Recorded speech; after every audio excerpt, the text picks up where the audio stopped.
Recording.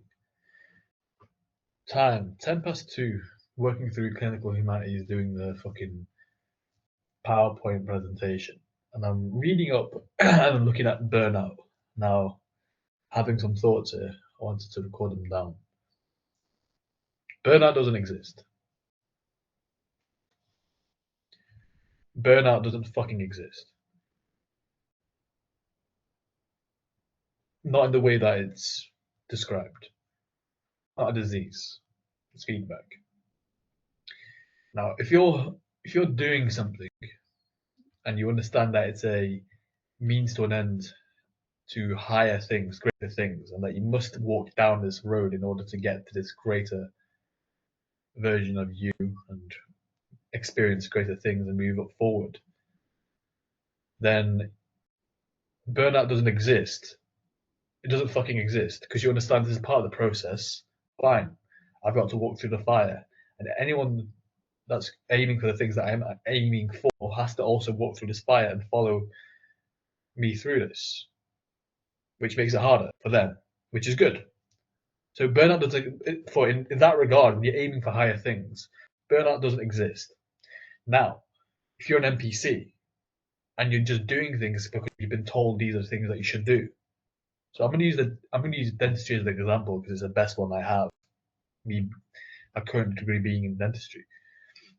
If you're a dentist, right, and you're doing dentistry because you've been told it's what you should do, as you get a profession, and you work as a dentist because it pays decent, or you've been told that earning that much is a decent amount of money.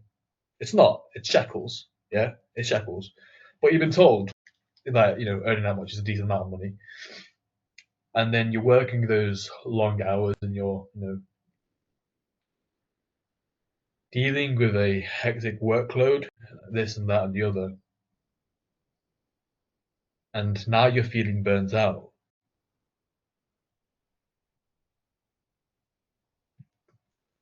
The burnout isn't the problem. The problem is you.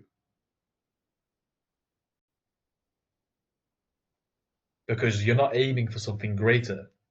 There is no plan as to where you're going.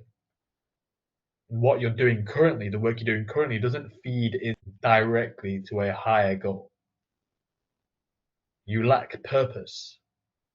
You lack purpose. You lack genuine direction. You lack intent with how you're going about life.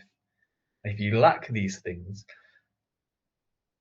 then of course you're going to ask yourself, why am I doing this intense work if there's no purpose or intent behind it? Genuinely, why am I doing it? What's it moving me towards? And if there isn't any of these strong factors, purpose, intent, direction, you're not moving towards being a visionary, you're not moving towards location freedom, time freedom, then the return on investment you start doing in your head, like, what the fuck am I doing this for? You don't have that extra in your brain anymore because you lack the reason, you lack your why. Suddenly now you're burnt out. Is burnout the issue? Oh, I just need to figure out a way to deal with the burnout. Why? No, there's a problem with you. There's a problem with your framework. Burnout's not the problem. You are. Now let's take the same dentist. Now he's working his long hours, he's working hectic NHS schedules, but he understands that this garnering this experience in as short a time frame as possible to maximize his improvement is necessary to develop his skill sets, and then he moves into private dentistry as quickly as possible with this developed skill set, and then he starts learning the ins and outs of private dentistry whilst carrying over the skill set that he developed whilst working in an NHS dentistry. Now he's learning how these private clinics operate. He's learning how to operate in this new environment, and he does this as much as he can, as much volume to learn as quickly as possible, in order to then move out, stack enough money, and live below his means so that he has investing capital. He now has experience working in an NHS dentistry that has sharpened his tools as a dentist. He has experience with how private clinics work, and he's got the capital that he's stacked over the time that he's been working and how he's been using that money. And now suddenly he's on his way to open his own dental clinic in a very, very short amount of time. Now he's moving towards time freedom, location freedom. And once he has these things, he can start moving towards becoming a visionary and changing the world and inspiring the world because he's taking care of time freedom and location freedom. With this frame of thinking, burnout doesn't fucking exist. It doesn't fucking exist. Because you understand that all the shit that you're going through right now is necessary to walk. You have to walk down this path to get to where you need to go. You understand that. So if that is the case, burnout is a load of horseshit. Burnout's horseshit.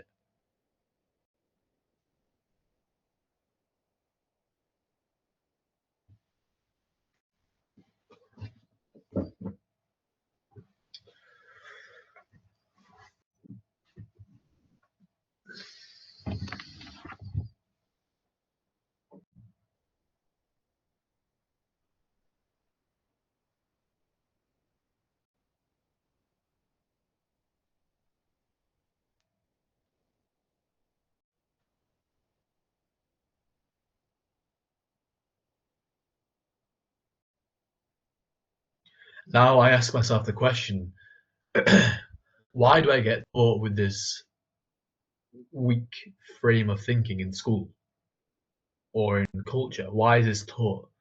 Burnout this, mental health this. Why is none of the learning focused on building the strong foundations to be a capable human being? And to think for myself and to fend for myself no matter where I am. The stuff I've learned now through stressful, painful experiences, amazing experiences. Why are these fundamentals not taught? Why are they not fucking taught?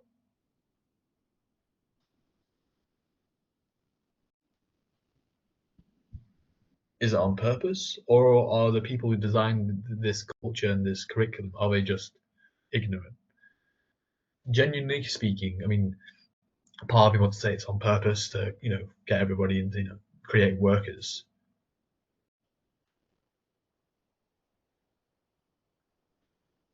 That's the more appealing thing to think. Because it genuinely would be very, very disappointing to think that the people who design our school systems and curriculum and the people who constantly update it are just ignorant and they don't think. They just carry out things without thinking. That would be disappointing, but it might be true. Genuinely, may be true. To think that these fundamentals are not taught because the people designing these curriculums and the school systems lack vision. They lack the vision to see where this would take people. That's more disappointing to think. So naturally, I feel a resistance to consider it. But again, as a professional, I'm going to. Anyway, back to work.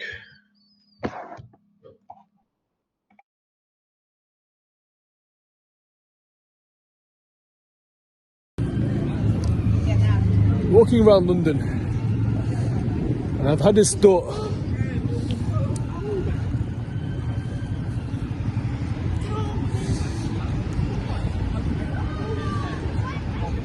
I was listening to Daniel Smith talk last night about how we have these fears and limiting beliefs, and they create distortions to what we can and what we can't do, or at least what we think we can and what we can't do. And I was walking around here, surrounded by people, surrounded by civilization, thinking to myself, what kind of distortions am I creating? What distortions of reality am I making?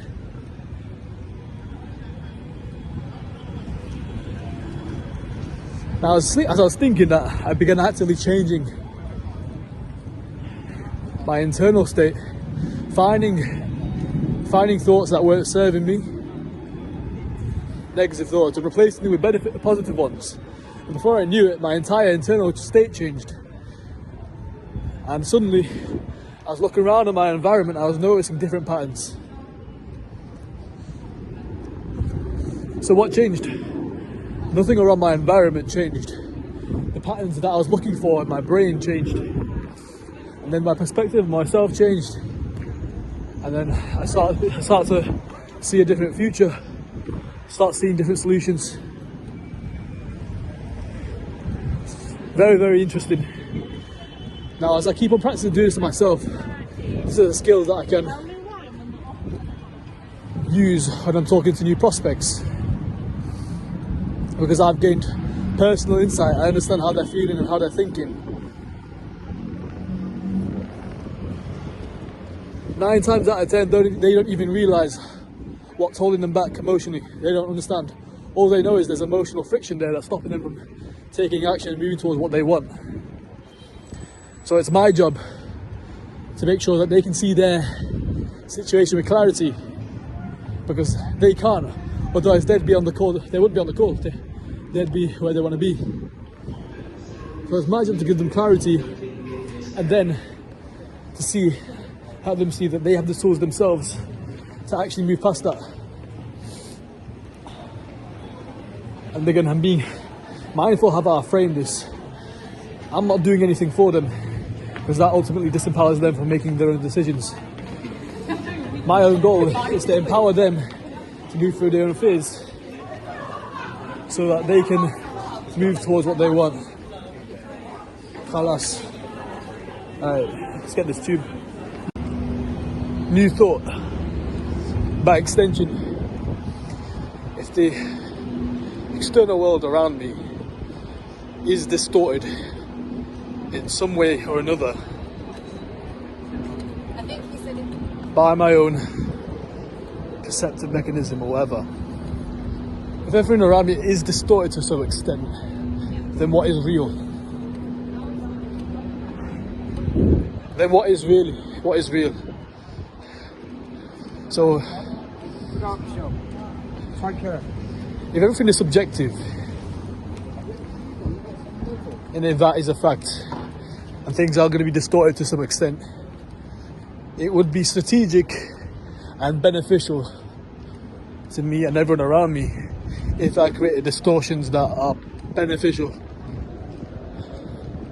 as opposed to detrimental.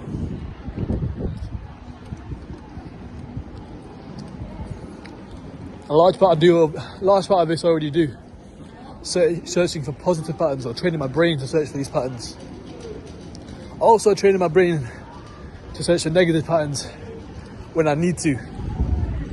There's a time and there's a place. There is a danger if you avoid negative patterns. These patterns often signal danger. If you ignore these patterns, you are at risk, because you can't identify certain potential harms or dangers. If you can't identify them, how can you ever protect yourself or attack against it? So there's a time and there's a place. The ability to search for positive patterns and change my internal state to a positive one is also a skill in of itself. Both these things are essential. Being able to search for negative patterns and positive patterns at will, to choose these states of mind consciously to maximise my competency depending on what environment I'm in. A lot of these things I'm learning as I'm preparing to win my boxing bout in April. One thing that I've realised is there are lingering effects of an old belief where I found a younger version of me found value in suffering. My new belief that I'm now training and conditioning my mind with is I find my value is in my precision and my strategy, not just my suffering.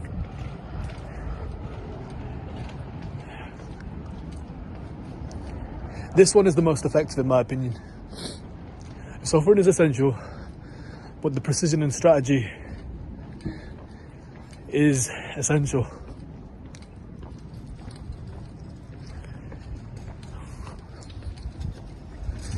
Speaking of boxing strategy, one thing that I've realised is I don't use lateral movement enough when I'm fighting. But everything is very back and forth. You punch, I move, you punch, I punch, you move. back and forth. I don't use lateral movement consciously. Looking deeper, the times when I have used lateral movement, sideways movement, unconsciously, I've been able to open up angles, been able to open up my opponent, take advantage of my karate footwork.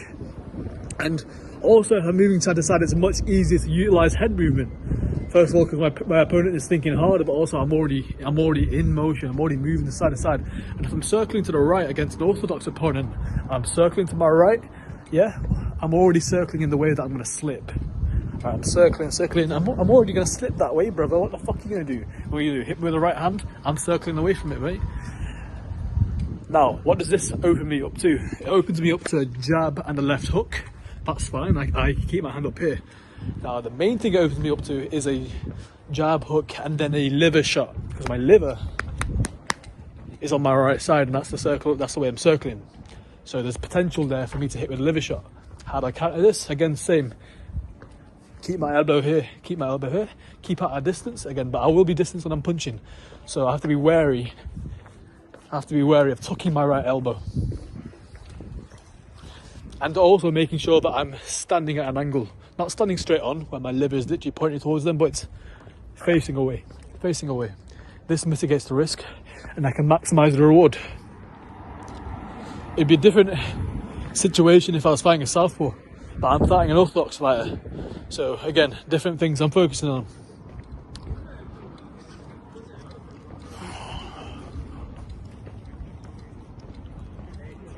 Alright, I'm going to go into my room, get my headphones, fill up my water bottle, and then I'm going to train in this beautiful weather and focus on my strategy.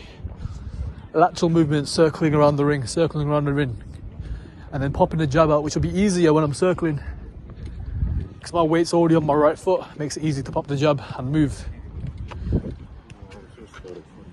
Jab and move. And it makes it easy to get in and out. I'm already moving, I'm not just standing still.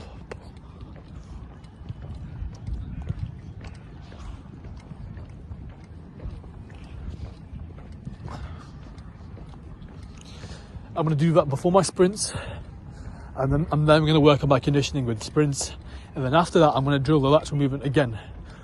There's reasons why I'm doing it before and after.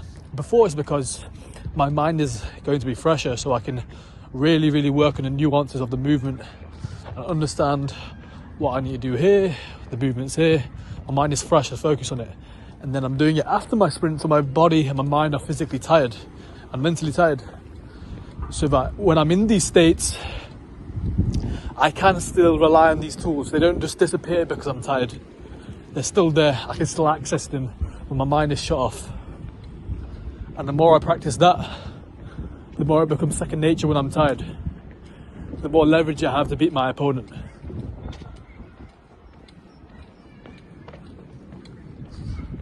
Go. Alright, new thought. The idea that I struggle to go to sleep because I've got an active brain is a lie. It's not true. Why is it not true? If I look at my actions and my habits before I go to sleep, I'm creating an environment where my mind has no choice but to be active. It has no choice. If I'm on my phone, if I'm watching role plays, or if I'm studying, my mind has no choice but to be active in these situations right before I go to sleep. And then I expect my mind to wind down. It doesn't work like that.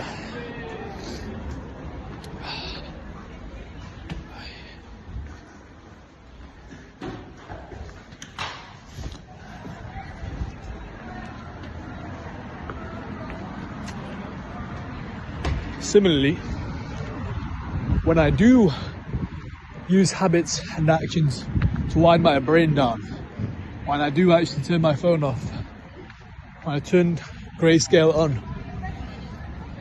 when I do read an hour before I go to sleep, it's much easier for me to go to sleep.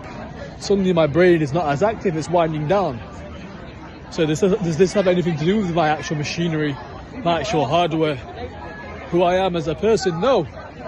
It's to do with my habits and my actions. I could go to sleep if I wanted to. I could go to sleep if my life depended on it. this is a frame that I use, and I will use more in the future. If my life depended on finding habits and a routine that allowed my brain to go to sleep and slow down before I go to sleep, then guess what? I'd fucking find it. So it's nothing to do with my machinery, everything to do with my habits.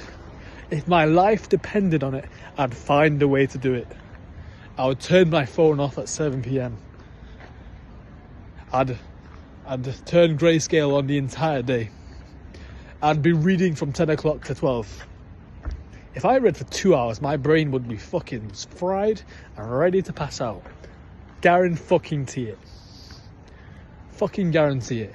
And I actually know this is a fact because when I was younger, when I didn't have access to a phone, or I didn't have an iPad as a kid, thank fuck. And you know, when my mum had my DS in her room, because she knows what I'm like, if it's in my room, you bet your ass I'm playing Mario Kart all night long. Playing that all night long. Man's got to get to that 150cc mirror. Anyway, moving on. When all of that was out of reach, I would always go to sleep by reading for an hour to 2 hours before. Every single night when I was a kid, I'd be reading for an hour to 2 hours. Now that I describe it more out loud, I can actually remember it vividly. I've never actually gone back and remembered this. Genuinely, I've not thought about this since I was a kid. I would read about 2 hours a night before I'd go to sleep. What would I read? I read Harry Potter. These books by Enid Blyton, which one would I read? It's something to do with seven people. Secret Seven? I think it would be Secret Seven. Famous Five. I'd also read Mallory Towers. Listen, bangers. These books are bangers. Fucking Beast Quest. Although Beast Quest is lower in quality. Those ones aren't as great. They're short books. The only reason I like those books because of the covers. The covers were fucking sick. I look at the covers, I look at the artwork. The artwork was super, super stimulating. You see all the different monsters and the colours. It was fucking great. Stories less so. I read Percy Jackson, Heroes of Olympus. They're my fucking favourite. Definitely some of my best stories. I'd read Anthony Horowitz, some Alex Rider. I'd love Anthony Horowitz's horror novels. Super engaging, really, really cool. They always got me thinking. What other stuff would I read?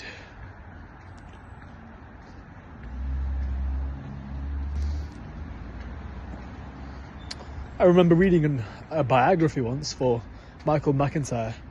I found that quite interesting. Nothing too interesting, but it was alright. It was alright. It was alright.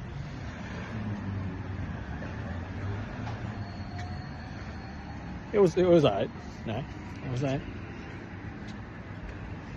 What else did I read?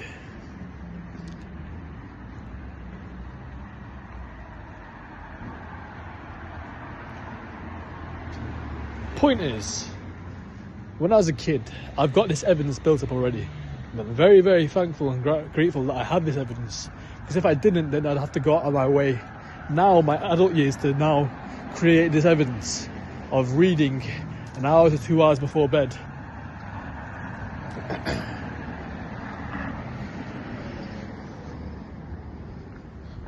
Now, when I look back at those days, they're fucking great. Far better than spending my time before I go to sleep on my phone. Far, far, far better. I'm very glad that I've got the contrast. I've got both experiences. So I can see what I'm actively depriving myself of right now. Right? Reading before I go to sleep is fucking great. And now that I say it out loud, I've also fucking getting some golden nuggets, whoever's fucking watching this. I know I am. I'm currently listening to an audiobook. What it's called, I cannot remember off the top of my head, but I know what it's about. It's about how people learn in different ways. You can learn by listening, by reading. It got me thinking, what's the best way that I learn? If I'm looking back at the ways that I've learned previously, sometimes I'll write things out in mind maps. Listening to people, reading textbooks, which is the most stimulating, the most engaging way that I learn that gets me the best return on investment. It's by doing this, and this is why I'm recording these fucking videos. It's by talking to a camera. So by doing that, I have to deconstruct all of my thoughts and double check them to make sure they all make sense. And then I spit it all out in coherent sentences. And then I go back and I watch these videos back and I listen to myself talk. And as I'm listening to myself talk, it's instant engaging feedback. I'm listening to everything, I'm deconstructing all the concepts that I'm explaining, breaking them down, seeing if I can find any loopholes, any blind spots, anything, any holes in my logic. And then I'm also analysing my tonality, my facial expressions, my eye movements, everything. Listening and watching myself talk is how I learn best. So if I'm comparing that to how I learn sales, where I'm just spamming the role play button, yes, I'm learning, but it's not as fast as rate as I could do. So with role plays, yes, there is improvement. However, I'm not actually getting what I need out of it as quickly as I need to, as quickly as I want. So what am I actually looking for when I'm looking to role play? What I need is to understand the core principles as to why I'm saying what I'm saying, why I respond to this, why I do these certain things. I need to understand the core underlying principles between everything that I do. And then and only then do I truly understand what I'm saying, and then I can actually use it when I'm in a role play. What I found is, if I'm just spamming the role play button, I'm just practicing saying words. That's all I'm doing. All I'm doing is practicing saying my lines over and over again. And maybe I'll get a different scenario, maybe I'll get this, maybe I'll do that.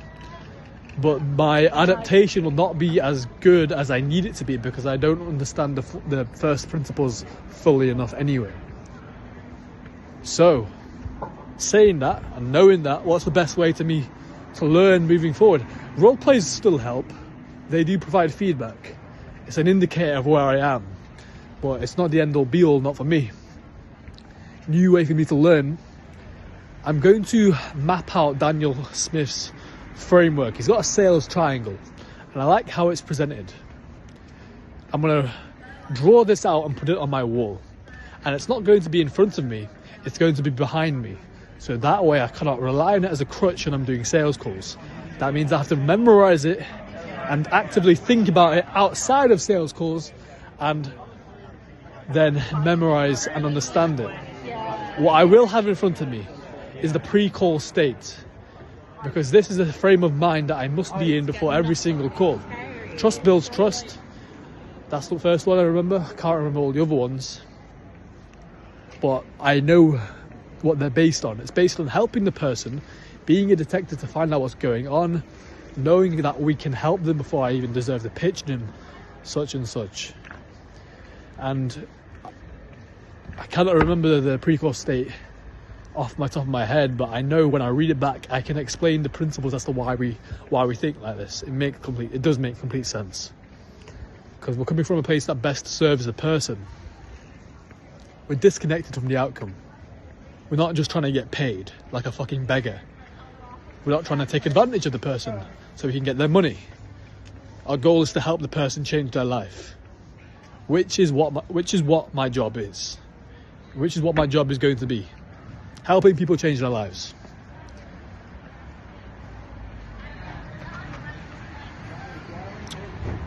Oh.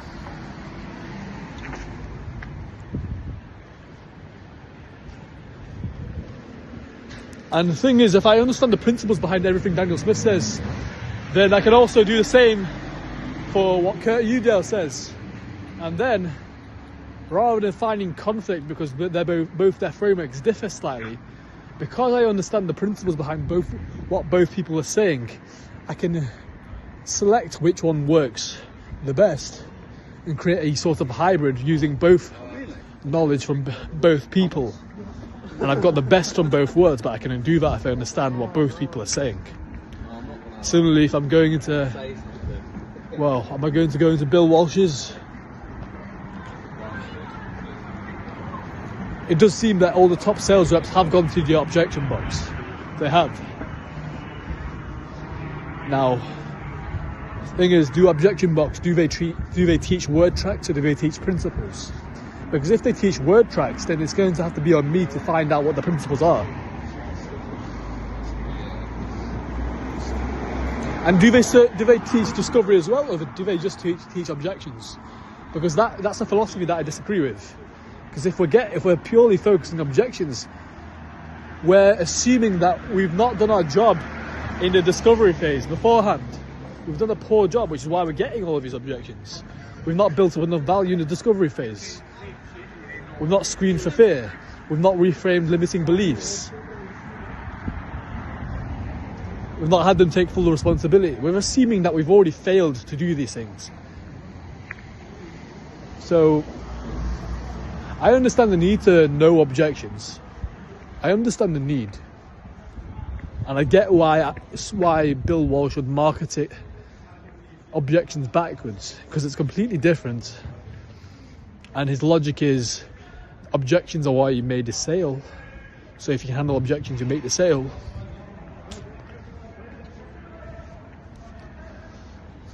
Interesting. Now,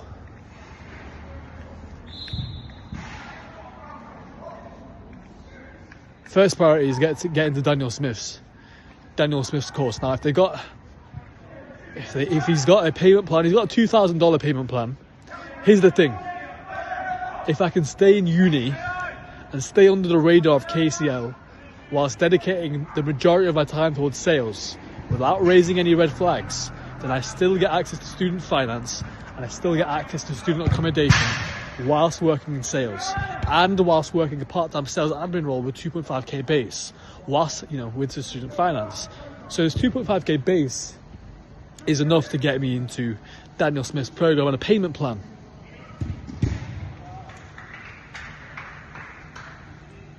It's enough to get me in.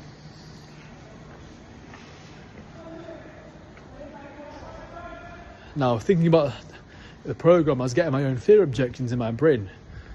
And I noticed that I immediately caught him and, okay, I'm not even trying objection handle here. I'm just going to go fuck it and do the complete opposite of what the fear is telling me to do, which is find a solution. Okay, I can drop out this way.